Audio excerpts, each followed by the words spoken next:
ada banyak insentif coba disampaikan di sana, coba dikeluarkan di sana, ada stimulus di sana dari 16,23 triliun, ada untuk 20.000 magang dibayar UMP, kemudian juga ada bantuan pangan, ada juga untuk bantuan jaminan kesehatan, banyak sekali di sana.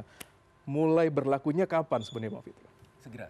Segera. Karena kalau kita lihat ini kan timelinenya kalau kita ingat ya, bagaimana Pak Menteri itu kemudian mengucurkan 200 triliun rupiah ke sistem perbankan, tetapi concern para ekonom juga kan, ini bagaimana nih kalau misalnya ini mandek, demand side-nya mandek, ini nggak akan bisa terserap.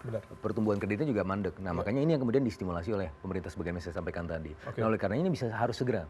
Dan itu memang secara timeline di peraturan stimulus itu memang segera dilaksanakan. Misalnya ya kalau kita lihat ya program magang untuk 20.000 itu 198 miliar untuk tahun anggaran ini dan 198 miliar untuk tahun anggaran ke depan. Itu segera yang penerimanya siapa? Fresh graduate yang di bawah setahun, itu yang desil 1 sampai desil 6. Artinya masyarakat yang benar-benar terbawah, itu sudah ada datanya di DTSN, ya, data tunggal sosial ekonomi nasional.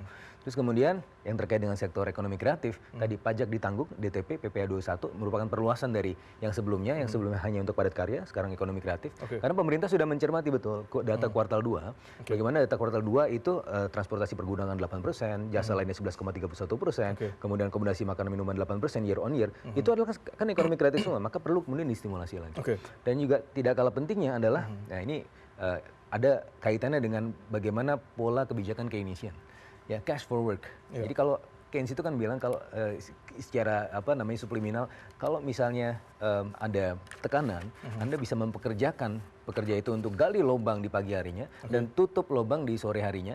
Yang penting dia bisa bekerja. Gitu. Nah itu cash for work itu 3,5 triliun dari Kementerian PU, 1,8 triliun dari Perhubungan. Itu semua adalah untuk menstimulasi tadi demand side dan juga as well as supply side. Karena di peraturan di stimulus nomor 7 itu ada deregulasi PP 28. Bagaimana ini bisa dipercepat ya proses kemudahan berbisnisnya sehingga mendorong juga dari sisi supply-nya. Gitu.